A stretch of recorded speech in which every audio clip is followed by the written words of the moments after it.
मैं हमेशा से मानता आया हूं कि पाप अपने पीछे एक तापमान छोड़ जाते हैं। किसी ऐसे कमरे में जाइए जहां कोई भयानक फैसला लिया गया हो और वहां की हवा 10 डिग्री ठंडी हो जाती है। मुंबई में शैतान गैंग के उन लड़कों के बाद ऐसी जगहें बन गई थीं। शहर के ऐसे कोने जहां हंसी कांच की तरह चुभती थी और सायरन तब भी बजते रहते थे जब सड़कें खाली होती थीं। मैं वहीं से शुरू करता हूं क्योंकि वो वहीं था, देखता हुआ, मुस्कुराता हुआ, एक जख्म की तरह सब्र से। अखबारों ने तो कहानी को लपेटकर पहले ही एक तरफ रख दिया था। अमीर बच्चे, एक बुरा नशा, एक बर्बाद रात। पुलिस की फाइलें पतली होती गईं, टेलीविजन एंकरों को नए तूफान मिल गए और आखिरी जनाजे भी खामोशी में बदल गए। लेकिन खामोशी अंत नहीं है। जब शहर बोलना बंद कर देता है तभी कोई दूसरी आवाज सुनाई देती है। शैतान की आवाज धीमी होती है। उसे ऊंची आवाज की जरूरत नहीं, उसे जगह चाहिए। उसी जगह में खड़ा था कबीर मल्होत्रा। वो दुनिया में ऐसे चलता था जैसे किसी आदमी को दूसरी तरफ से पुकारा गया हो। वो एक पिता था और फिर वो एक मृत बेटी का पिता था। इसके लिए कोई नया नाम नहीं है। लोगों ने फिर भी उसे शब्द दिए, सांत्वना, सुकून, हिम्मत। और वो शब्द उस पर से ऐसे फिसल गए जैसे तेल लगे पत्थर पर से बारिश। उसने सिर्फ एक चीज रखी, अपने बटुए में रखी तस्वीर। साफ आंखों और 2 बिखरी चोटियों वाली एक लड़की जो उसकी पकड़ से छूटने के लिए छटपटा रही थी। उसका नाम अनाया था। वो तस्वीर को अपने दिल के पास ऐसे रखता था मानो अगर जोर से दबाया जाए तो स्याही धड़कन बन सकती है। उसने उन बच्चों को नहीं ढूंढा, वो तो जा चुके थे, कहानी उन्हें निगल चुकी थी। उसने उस इंसान को ढूंढा जो उनसे बहुत पहले वहां मौजूद था। वो इंसान जिसने माचिस जलाई और उनके कांपते हाथों में थमा दी।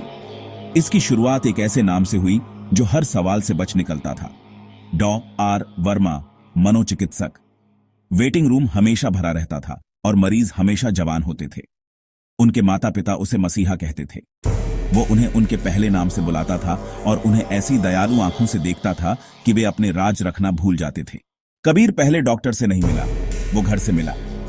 वो शहर के उस किनारे पर खड़ा था जहां आखिरी बस स्टॉप बेमन से आकर रुकता था और मैंग्रोव के जंगल जिद्दी बलगम की तरह क्षितिज पर जमे हुए थे। हवेली में ऐसे खंभे थे जो आलीशान दिखना चाहते थे और ऐसी खिड़कियां थीं जिन्होंने चौकन्ना रहना सीख लिया था। लोहे का गेट जंग खाकर खुला पड़ा था और गली कीचड़ और राख जैसी किसी महीन चीज से ढकी थी। मैं भूतिया घरों में विश्वास नहीं करता। घर हिल नहीं सकते, वे चुन नहीं सकते, लेकिन कुछ जगहें ऐसी होती हैं जो बेकार कमरों और ऊंची छतों से बनी होती हैं और वो जगहें फुसफुसाहटों का स्वागत करती हैं। इस घर ने बहुत सी फुसफुसाहटों का स्वागत किया था। पहली बार वो अकेला नहीं था, मीरा उसके बगल में चल रही थी। उस तरह की पत्रकार जो अब भी मानती थी कि सच में वजन होता है, कि अगर आप काफी तेज दौड़ें तो एक तथ्य डर से आगे निकल सकता है। उसने उसे 2 हफ्ते पहले सबसे कमजोर किस्म के भरोसे के साथ फोन किया था। एक थ्योरी जो इतनी अजीब थी कि सच होनी ही थी। बच्चों के पीछे एक डॉक्टर, डॉक्टर के पीछे कुछ भी इंसानी नहीं। इसे दुहक का अपमान लगना चाहिए था। कबीर को यह ऑक्सीजन की तरह लगी। तीसरा एक पादरी था, फादर डिसूजा, जिसके हाथों में उस आदमी की तरह एक स्थायी कंपन थी जिसने एक ऐसे अपराध बोध के साथ जीना सीख लिया हो जो कभी नहीं मरता। उसने भगवान की बात नहीं की, उसने दहलीजों की बात की। कुछ दरवाजे, उसने धीरे से कहा, खुलते नहीं हैं, वे झुक जाते हैं। आखिरी एक लड़का था, आरव। शहर ने उसे ऐसे उगल दिया था जैसे वो अपने सभी अनाथों को उगल देता है। जंगली, चमकीली आंखों वाला, गीली मिट्टी और एड्रेनालाइन की महक वाला। उसने ग्रुप के उसे खोजने से बहुत पहले चारकोल और अखबारी कागज पर हवेली का स्केच बना लिया था। खंभे, टूटी हुई कटघरा और नीचे बिना शीशे वाला बाथरूम। वो 10 का था, शायद 12 का। वो बहुत कम मुस्कुराता था। जब मुस्कुराता तो उसके दांत भेड़िए की तरह छोटे और परफेक्ट थे। उन्होंने फॉयर में कदम रखा और घर ने उन्हें अंदर खींच लिया। हवा गलत थी, जैसे उसे बहुत पहले सांस में छोड़ा गया हो और तब से इंतजार कर रही हो। धूल उड़ी नहीं, वो चिपक गई। सीढ़ियां जैसे किसी गले के अंदर चढ़ रही थीं। गलियारे में तस्वीरें लगी थीं, अजनबियों के चित्र जिन्हें बड़ी वफादारी से बनाया गया था और प्यार से फ्रेम किया गया था। और फिर किसी मोड़ पर उनके चेहरे खरोंच दिए गए थे। मीरा ने अपना फोन उठाया और लेंस पर एक धब्बा छा गया जिसमें से पुराने गुलाब जल की हल्की सी महक आ रही थी। यह दीवारों में है। डाइनिंग रूम में मोमबत्तियां अपने आप जल उठीं। ये कोई रूपक नहीं है। बत्तियां एक एक करके अंगारों में बदल गईं, जैसे कोई मुंह मेज की लंबाई में चुंबन फेंक रहा हो। मेज के सिरे पर बैठा आदमी ऐसे उठा जैसे वो अपनी पूरी जिंदगी वहीं बैठा हो। उसका सूट टेलर्ड था, उसके बाल सलीके से बने थे और उसकी आंखों में वो बेरंग दयालुता थी जिसे लोग भरोसेमंद कहते हैं जब तक कि वे खुद को उसमें अकेला ना पाएं। मिस्टर मल्होत्रा, आप बहुत दूर से आए हैं, बैठिए। शहर हमें कितना व्यस्त रखता है ना? हम ठीक से शोक मनाना भी भूल जाते हैं। यह डॉ वर्मा था और डॉ वर्मा की मुस्कान एक अच्छे चाकू की तरह थी। मीरा बैठी नहीं, उसने अपना रिकॉर्डर मेज पर ऐसे रख दिया जैसे कोई डिजिटल दिल एक आकर्षक मुंह का विरोध कर सकता हो। उनमें से चार बच्चे जिन्होंने दुनिया को चोट पहुंचाई क्योंकि किसी चीज ने उन्हें बताया कि वे अमर हैं। आपने उन्हें हादसे से पहले देखा था, आपने उन्हें बाद में भी देखा। क्यों? लोग मेरे पास इसलिए आते हैं क्योंकि वे खोए हुए होते हैं। मैं उन्हें खुद को खोजने में मदद करने की कोशिश करता हूं। कभी कभी वे गलत खुद को खोज लेते हैं। कोई क्या कर सकता है? मिस्टर मल्होत्रा, मैं हमेशा वहां होता हूं। आरव दूर की दीवार को घूर रहा था जहां वॉलपेपर पंखुड़ियों की तरह उखड़ रहा था। उसकी चारकोल लगी उंगलियां हवा में कुछ न बनाते हुए चल रही थीं। वो कोनों में रहता है, उसे कौन पसंद है? 2 दीवारें एक साथ आती हुई। वो किसी कमरे के बीच में तब तक कदम नहीं रखता जब तक कि वो उसमें मौजूद सभी को खा न चुका हो। डिसूजा ने हवा में एक क्रॉस बनाया और उसे पूरा नहीं किया। उसकी हथेली में चौक की रेखा टूट गई। पहली रात पूरी तरह से गूंज थी, उस तरह का डर जो आपकी नकल करता है और आपको आपके पास ही लौटाता है, लेकिन बदतर रूप में। मीरा ने अपनी मां की आखिरी खांसी एक अस्पताल के गलियारे से सुनी जिसमें वह सालों से नहीं चली थी। डिसूजा ने उन लोगों के नाम सुने जिन्हें वह बचा नहीं पाया था, ऐसे नाम जिन्हें उसने तब तक दबाए रखा था जब तक कि उसकी जबान उन्हें भूल न गई। फर्श के तख्तों से भाप की तरह उठते हुए कबीर ने गीली हंसी और कुर्सी के पैरों के घिसटने की आवाज सुनी और अनाया को पापा कहते सुना, जिस तरह से बच्चे तब कहते हैं जब वे अभी अभी एक बुरे सपने से जागे हों और उन्हें यकीन न हो कि उन्हें क्या ज्यादा चाहिए, रोशनी या बाहें। वो उसे बिना शीशे वाले बाथरूम में मिली। वो वहां खड़ी थी जहां एक शीशा होना चाहिए था और उसने उसे ऐसे देखा जैसे उनके बीच अब भी कांच का एक टुकड़ा हो सकता है। छोटियां, गिरने से जख्मी घुटने, वो पैर का अंगूठा जो शर्मिंदा होने पर अंदर की ओर मुड़ जाता था। वो छोटी सी मुस्कान मुस्कुराई जो कभी नहीं दिखती थी। वो अपनी खुशी को लेकर शर्मीली थी, तब भी जब खुशी उस पर पूरी तरह से झांचती थी। आ जाओ बेटा। मुझे ले चलो। उसने कोशिश की। कबीर के बारे में यही समझना जरूरी है। उसने पहले सौदा नहीं किया, उसने भीख नहीं मांगी, उसने कोशिश की। उसने अपनी बाहें खालीपन में उठाईं और उन्हें बारिश और लोहे के स्वाद वाली हवा से भरा पाया। उसने धीरे से गाली दी और फिर से वही किया। वो तब तक करता रहता जब तक उसकी बाहें टूटकर गिर न जाती।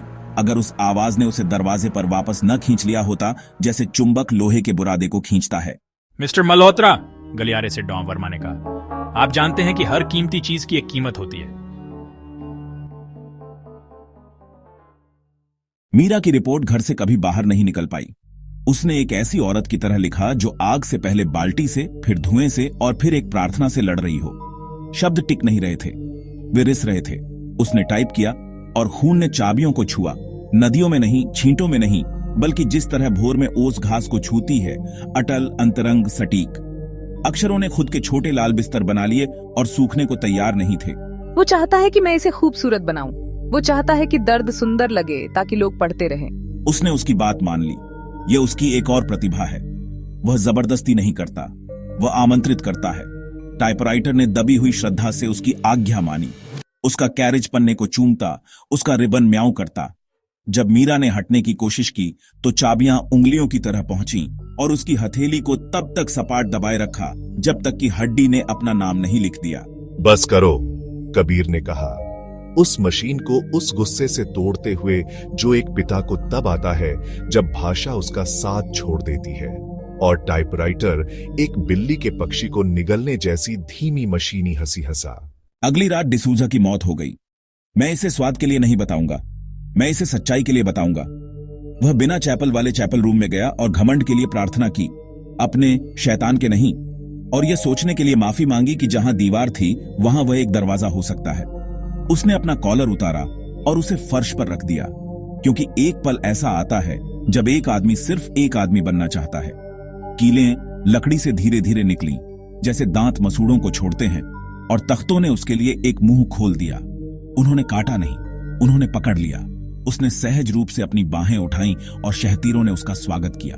वह चीख सकता था, उसने नहीं चीखा। उसने इसके बजाय गाया एक पुराने भजन का एक टुकड़ा, और आखिरी पंक्ति में उसकी आवाज सबसे छोटी, सबसे इंसानी धुन पर टूट गई। जब दूसरों ने उसे ढूंढा तो वह वहां नहीं था, वहां सिर्फ भजन था। कमरे में इस तरह अटका हुआ जैसे धुआं खिड़की से बाहर जाने से मना कर देता है जब अभी भी एक कहानी सुनानी बाकी हो। आरव सोया नहीं, वह चित्र बनाता रहा, कोण और कोने और एक सर्जन की मुस्कान वाला एक आदमी। उसने घर को खाते हुए और शहर को उसे खिलाते हुए बनाया। उसने अनाया को शादी की चूड़ी के आकार के प्रभामंडल के साथ बनाया और कबीर को घुटने टेकते हुए और वर्मा को एक ऐसे दरवाजे में खड़े हुए बनाया जिसे याद आ गया था कि वह एक गला है। मीरा, तुम्हें इस तरह चित्र बनाना किसने सिखाया? नैरेटर वीओ, तुम्हें इस तरह चित्र बनाना किसने सिखाया? मीरा ने पूछा, इससे पहले कि घर ने उसके हाथों को अपना बना लिया। भूखी चीजें भूखी चीजों को सिखाती हैं। तुम सुनते हो, तुम नकल करते हो, तुम्हारे दांत उगाते हैं। यह कहना सुकून देने वाला होगा कि कबीर ने एक नायक की तरह शैतान का सामना किया। सुकून एक नशा है। यह कहानी अलग नशों के बारे में है। कबीर वर्मा के पास गया क्योंकि वह अपनी बेटी की गर्माहट के बिना अब और गर्म खून का नहीं रह सकता था, और उस जगह पर एक आदमी एक गड्ढे में यह सोचकर चला जाएगा कि यह एक दरवाजा है जब तक कि गड्ढा उसे सही नाम से पुकारता है। वर्मा डाइनिंग रूम में खड़ा था जहां मोमबत्तियां आज्ञाकारिता समझती हैं और अच्छी धमनियों के रंग की शराब डाल रहा था। मेरे पास वो है जो तुम चाहते हो। मेरे पास हमेशा वो होता है जो लोग चाहते हैं। कभी कभी मैं दयालु होता हूं। मैं उसे उनके हाथों में रख देता हूं और उन्हें टूटते हुए देखता हूं क्योंकि वे विश्वास नहीं कर पाते कि वे उसे पकड़े हुए हैं। कभी कभी मैं और भी दयालु होता हूं। मैं उसे पहुंच से दूर रखता हूं। आप कौन सी दयालुता पसंद करेंगे? तुम क्या हो? पुराना काम का।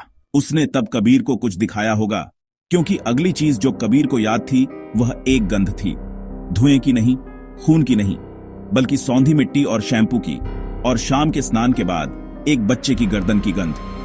उसे एक चौखट पर अपना माथा टिकाना याद था और सोचना कि लकड़ी ऐसी महसूस होती है जब उसे याद आता है कि वह कभी एक पेड़ थी और उसने एक झूला थामा था। मुझे अपना दुख दे दो, मुझे वह सब कुछ दे दो जो जीने को असहनीय बनाता है, और मैं तुम्हें वह एक चीज वापस दूंगा जिसने इसे खूबसूरत बनाया था। ऐसे सौदे में शैतान झूठ नहीं बोलता। वह कभी भी वह पेशकश नहीं करता जो वह दे नहीं सकता। वह इसके बजाय इस बात पर निर्भर करता है कि आप यह नहीं समझते कि देने का क्या मतलब है। कबीर समझ गया आखिरकार। एक बार में नहीं, समझ एक चमक है। आप बहुत ज्यादा देख लेते हैं और फिर आपकी आंखें दुखती हैं और फिर आप बात की छवि में देखना सीखते हैं। उसने आरव को वर्मा के पीछे ऐसे खड़े देखा जैसे लड़का खूंटी पर टंगा कोट हो। उसने कमरे के कोनों को एक ताज बनाने के लिए झुकते देखा। उसने देखा कि जिस मुस्कान से वह नफरत करता था वह किसी चेहरे की नहीं थी। चेहरे आते जाते रहते हैं, मुस्कानें बची रहती हैं। तुमने बच्चों को पहना, उसने कहा, जैकेट की तरह, दस्तानों की तरह। तुम उनके दिमाग में लेटे रहे और सुझाव देते रहे जब तक कि सुझाव इच्छाएं नहीं लगने लगे। मैं इस रूपक की प्रशंसा करता हूं, वर्मा ने मनोरंजन के साथ कहा। क्या तुमने उसे पहना हुआ है? कबीर ने लड़के की ओर सिर हिलाया। क्या वह अच्छी तरह से फिट नहीं है? वर्मा ने कहा, और आरव एक ऐसे मुंह से मुस्कुराया जिसने कभी खाया नहीं था लेकिन भूख के सारे शब्द जानता था। लोग कहते हैं कि घर जल्दी जलते हैं, वे नहीं जलते। वे जाते जाते अपने हर हिस्से को याद करते हैं और याददाश्त सब कुछ धीमा कर देती है। कबीर ने दुहक से इतना सीख लिया था कि वह धीमेपन का मूल्य जानता था। उसने वर्मा को कटघरे से जंजीर से बांध दिया क्योंकि एक आदमी यही करता है जब उसे अपने हाथों पर भरोसा नहीं रहता, वह लोहे को काम सौंप देता है। उसने पर्दों में आग लगा दी क्योंकि पर्दों ने बहुत ज्यादा फुसफुसाहट सुनी थी। उसने घर से याद करना बंद करने को कहा। घर ने नाटकीय राहत के साथ आज्ञा का पालन किया। आग का अपना व्याकरण होता है। ये वर्तमान काल में क्रिया रूप बदलती है। वर्मा ने कमरे को गर्मी में खिलते देखा और हल्के से ताली बजाई। आपको लगता है कि लपटें मेरी दुश्मन है मिस्टर मल्होत्रा? मैं पहली गर्माहट था जिससे लोगों ने डरना सीखा। मैं कहानी में आग के आने से पहले और उसके जाने के बाद राख में हूं। जलाना है तो जला दो, तुम बस हवा को मेरे लिए चलने में आसान बना दोगे। कबीर ने बहस नहीं की। उसने जंजीर को कस दिया और गर्मी के घेरे में एक ऐसी कोमलता के साथ कदम रखा जो विश्वास की तरह दिखती थी। उसका इरादा मरने का था। उसका इरादा मुस्कान को अपने साथ ले जाने का था। उसने यह कल्पना नहीं की थी कि मरते हुए वह उसे एक नया रास्ता सिखा रहा होगा। जब एक घर ढहता है तो उसकी आवाज एक ऐसे आदमी की तरह होती है जो कुछ ऐसा कहने से पहले अपना गला साफ कर रहा हो जिसे वह वापस नहीं ले सकता। सुबह ने खंडहरों को जले हुए और गीले प्लास्टर और उस धातु की धार की गंध के साथ पाया जो दुहक जीभ पर छोड़ जाता है। कबीर राख और शहतीर और शांति की ज्यामिति में लेटा था। उसका शरीर जा रहा था जिस तरह अच्छी बारिश जाती है उन जगहों पर जहां उसकी जरूरत होती है। उसने अपनी आंखें बंद कर लीं क्योंकि उन्हें खुला रखने का कोई कारण नहीं था, और फिर एक हाथ ने उसके चेहरे को छुआ, एक पक्षी की तरह छोटा और एक आशीर्वाद की तरह जानबूझकर। मैं आपको एक ऐसा विवरण देना चाहूंगा जो यह साबित करे कि मैं भावुक नहीं हूं। मैं नहीं दे सकता। उसने ऊपर देखा और वह वहां थी। प्रभामंडल बनाया नहीं गया था, बल्कि उस रोशनी से चुना गया था जिसे दुनिया उसे उधार देती है, जिसे वह वापस देना चाहती है। वह चमक नहीं रही थी। वह एक ऐसी स्पष्टता में मौजूद थी जो खुशी से कम और दर्द से ज्यादा दुख देती थी। इस बार उसकी कोई छोटी नहीं थी। उसने अपने बाल ऐसे खुले रखे थे जैसे समुद्र अपने किनारे रखता है। उसने उसका हाथ पकड़ने के लिए हाथ बढ़ाया और उसे पा लिया। कोई चाल नहीं, कोई धुआं नहीं। त्वचा ठीक वैसी ही थी जैसी उसे उस दिन की याद थी जब उसने एक पेंसिल को बहुत जोर से पकड़ा था और अपनी हंसी से एक खरोंच को गायब कर दिया था। वह ऐसे मुस्कुराया जैसे एक मरता हुआ आदमी शायद ही कभी मुस्कुराता है, बिना किसी कर्ज के। घर ने अपनी आखिरी गर्मी बाहर निकाली। शहर ने 1 मिनट गिना। वह अपनी बेटी के साथ चला गया जहां भी पिता जाते हैं जब उन्हें आखिरकार भारी होना बंद करने की अनुमति मिल जाती है। अगर कहानी वहीं खत्म हो जाती तो हम सब बेहतर इंसान होते। ऐसा नहीं हुआ। धुआं उस हल्की हवा में उठा जो एक आपदा के पीछे ऐसे चलती है जैसे एक कुत्ता अपने मालिक के पीछे चलता है। उस धुएं में एक धड़कन की मोटाई और सिगरेट के कागज की पतलाई के लिए एक परछाई खड़ी थी। वह एक आदमी नहीं था, वह एक आदमी का विचार था। उसने खंडहरों पर अपना सिर ऐसे झुकाया जैसे किसी ऐसी पेंटिंग की प्रशंसा कर रहा हो जो थोड़ी नीचे लटकी हो। फिर वह मुड़ा जिस तरह एक विचार एक दिमाग से दूसरे दिमाग में मुड़ता है और गायब हो गया। उन्हें गेट के पास एक जली हुई स्केचबुक मिली। उसका कवर पुराने पेंट की तरह चटक गया था। अंदर एक बच्चे की रेखा आग से उस जिद्दी तरीके से बच गई थी जैसे ग्रेफाइट कभी कभी बच जाता है। इसमें एक पिता और एक बेटी को हाथ पकड़े हुए दिखाया गया था। उनके पीछे एक परछाई थी जिसके सींग थे जो सींग नहीं थे बल्कि एक साथ छुए हुए कोने थे। हाशिए में एक शब्द को कागज पर इतनी जोर से दबाया गया था कि नीचे के पन्ने पर चोट का निशान पड़ गया था। मेरा। शहर ने नई त्रासदियों पर खुद को गरमाया। यह हमेशा करेगा। कहीं एक अलग वेटिंग रूम अलग अलग बच्चों से भर गया जिनके माता पापा उनसे प्यार करते थे और उनसे डरते थे और फर्क नहीं बता सकते थे। डॉ वर्मा की बोर्ड प्रमाणित मुस्कान एक बेहतर कॉफी मशीन और एक अधिक महंगी रिसेप्शनिस्ट के साथ एक नए पड़ोस में एक नई पीतल की प्लेट पर दिखाई दी। वह अपनी पहली अपॉइंटमेंट के लिए देर से आएगा। वह हमेशा देर से आता है जब कहानी फिर से शुरू होने वाली होती है। समय की पाबंदी उन लोगों के लिए है जो भूख से समय को मोड़ नहीं सकते। और अगर आप मुझसे पूछें कि कबीर का क्या हुआ, तो मैं आपको वह सच बताऊंगा जो किसी की मदद नहीं करता और कुछ भी नहीं बचाता। वह सफल हुआ। उसने एकमात्र ऐसा दरवाजा पाया जो झुकेगा नहीं, एकमात्र ऐसा हाथ जो फिसलेगा नहीं। उसका अंत जीत नहीं था, यह दया थी। बहादुर आदमियों के लिए भी इससे बुरे अंत होते हैं। जहां तक शैतान की बात है, वह खत्म नहीं होता। वह इंतजार करता है। वह उन कोनों में रहता है जहां 2 दुहक मिलते हैं, उन कोनों में जहां एक बच्चे का संदेह और एक माता पिता की आशा एक ऐसा आकार बनाती है जिसे वयस्क सुरक्षा कहते हैं और वह अवसर कहता है। वह फिर से फुसफुसाएगा। वह कहेगा कृपया, और फिर वह और धीरे से कहेगा ज्यादा। और अगर आप मेरी तरह कमरों के तापमान को सुनते हैं तो आप जान जाएंगे कि कब जाना है और कब घुटने टेकने हैं और कब किसी घर में आग लगानी है।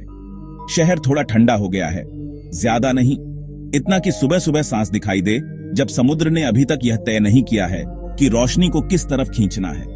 उस सांस में मैं अब भी सबसे छोटी आवाज सुन सकता हूं। एक पिता का धन्यवाद जो किसी खास से नहीं कहा गया, और एक बच्चा जो बिना डर के हंस रहा है। मुझे नहीं पता कि वे कहां हैं। मैं केवल इतना जानता हूं कि शैतान एक जख्म की तरह सब्र से पहले से ही एक नया पता ढूंढ रहा है, और कहीं एक स्केचबुक वाला बच्चा सीख रहा है कि कोणों का स्वाद कैसा होता है। शैतान को आपके विश्वास की जरूरत नहीं है, उसे आपके ध्यान की जरूरत है।